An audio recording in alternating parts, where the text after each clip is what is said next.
بسم الله الرحمن الرحيم والصلاة والسلام على رسول الله سيدنا محمد وعلى آله وصحبه وسلم. إنا لله وإنا إليه راجعون. إنا لله وإنا إليه راجعون. waxaan anigu ku hadlayaa magaca xukuumadda dawladda federaalka Soomaaliya iyo guddiga qabanqaabada ee aaska qaran ra'iisul wasaaruhu uu magacaabay.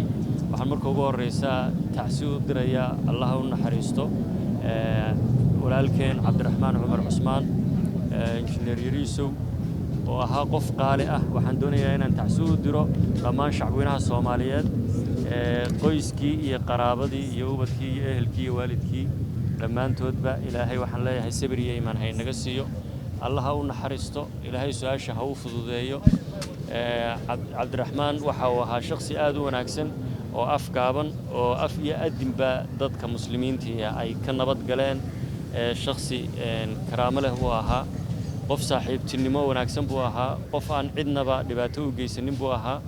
aniga intii xukuumadda la dhisay khaasatan xidhiidh dhow ayaanu lahayn oo walaaltinimo saaxiibtinimo oo wada shaqayneed hadduu golaha wasiirada ka tirsanaa iyo hadduu xukuumadda gobolka Banaadir iyo duqa magaalada Muqdisho ahaaba qof aad iyo aad sharaf u leh oo edeb leh oo akhlaaq leh oo sifooyinkii qofka muslimka lagu sheegi jiray dhammaantiin leh buu ahaa. waxaan ilaahay u baryaynaa inuu u naxariisto su'aasha u fududeeyo jannatul firdawsna geeyo.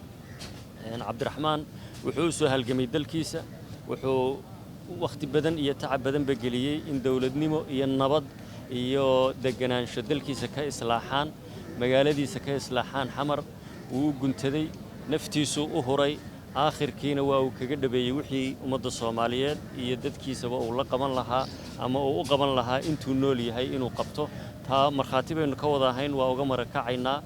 waxaynu leenahay walaal weyn oo qaali ah baa inaga baxay.